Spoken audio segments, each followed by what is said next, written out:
Mr. Speaker, while the Premier talked with other premiers on Niagara and the Lake, the Canadian Medical Association completed its report, Healthcare in Canada, What Makes Us Sick. Just as I have brought to the attention of this legislature over and over again, the Canadian Medical Association President, Dr. Anna Reid, cites poverty among the 4 driving factors in poor health. It is a paradox that the Premier's jointly released statement calling for affordable housing at the same time as this NDP government steadfastly refuses to raise the shelter rates for those on social assistance. When will the Premier listen to the clarion call coming from many, many people and raise the shelter rates in Manitoba? Mr. Speaker, we have introduced Manitoba's first ever shelter rate in Manitoba, and we call it a shelter benefit, or we call it a rent aid program. We've increased it in this budget by $20 per month, on top of adding back the National Child Benefit, $500 per family, worth over $48 million a year, Mr. Speaker. And the most important thing we're doing for anybody in Manitoba that is interested is we're creating employment opportunities, which is why we have the second lowest unemployment rate in the country.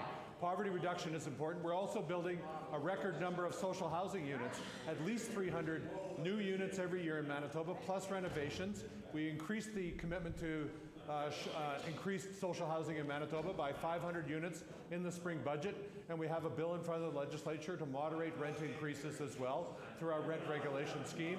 So increased shelter benefits, increased number of social housing units, greater ability to manage rent increases in Manitoba, and the second lowest unemployment rate in the country.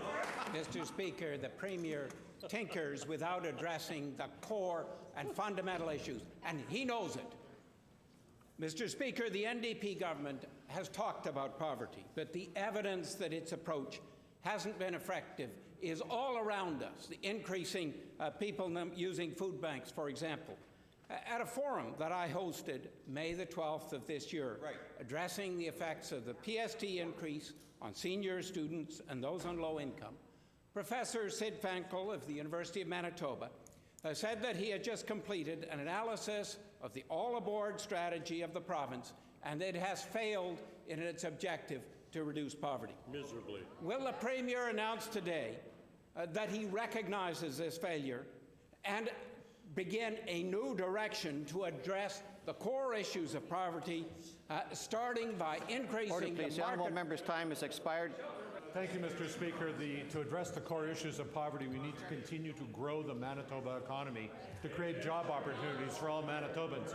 Manitoba's economic growth has been the second best in Canada over the last 5 years, and our unemployment rate is the second lowest in the country. And we have created thousands of new jobs in this province, Mr. Speaker. And unlike the Leader of the Liberal Party or any member of the Progressive Conservative caucus across the way, we've increased the minimum wage every year.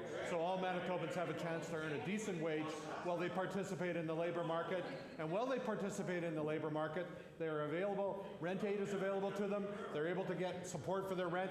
The National Child Benefit is now available to everybody. They're able to get support for their children. We will continue to do that, as well as building more housing in Manitoba, Mr. Speaker.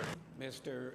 Speaker, as Evelyn Forget said at the Forum meeting in Calgary, those at the lowest 20% of income in Manitoba are getting worse and worse off. That is the problem.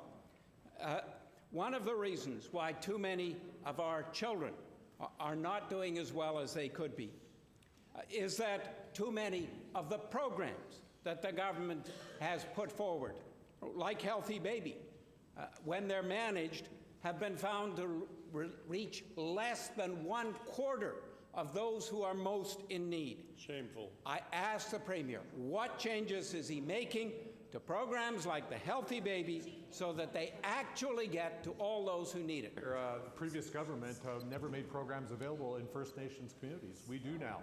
Prenatal benefit is available to anybody in Manitoba, regardless of where they live. The Healthy Baby program is available to anywhere in Manitoba, regardless of where they live.